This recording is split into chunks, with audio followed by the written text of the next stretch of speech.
अस्सलामु अलैकुम वरहमतुल्लाह। उम्मीद आप खैरियत से होंगे। मुअज़्ज़ज़ नाज़रीन, पेश है आपकी खिदमत में आज की हदीस। तो चलिए दोस्तों, आज की वीडियो स्टार्ट करते हैं।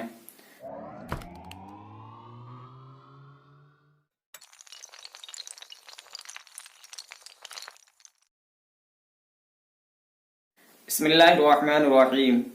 हदीस शरीफ का तर्जमा तिरमिज़ी की हदीस है। हदीस नंबर है 2087।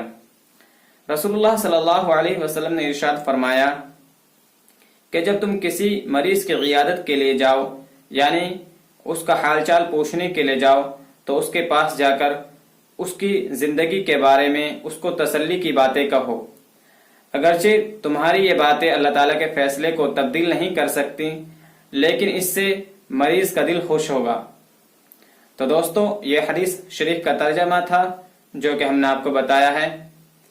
और इस हदीस से हमें यह सबक मिलता है कि अगर हम किसी मरीज की इयादत के लिए जा रहे हैं, उसका हालचाल पूछने के लिए जा रहे हैं, तो हमें वहां पर जाकर उसके पास बैठकर उसकी जिंदगी के बारे में तसल्ली वाली बातें कहनी है, ना कि उससे ये कहना कि भाई अब तो तुम्हारा टाइम करीब आ रहा है, अब तो तुम चले ही जाओगे।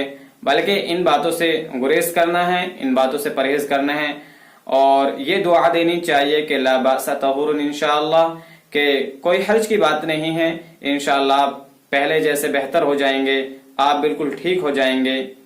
तो दोस्तों, अगर हम किसी मरीज की इयादत के लिए जा रहे हैं तो हमें इन बातों का ख्याल रखना चाहिए कि हमें वहां पर उसके सामने, उस पेशेंट के सामने हमें ऐसी बातें नहीं करनी चाहिए जिससे कि पेशेंट का दिल दुखे या पेशेंट को बुरा लगे, बल्कि ऐसी बातें कहनी चाहिए जिससे कि मरीज को खुशी हो और उसे थोड़ा हौसला मिले।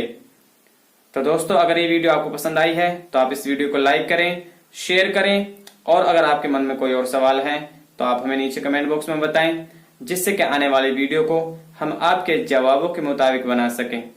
तो दोस्तों, आज की इस वीडियो में बस इतना ही।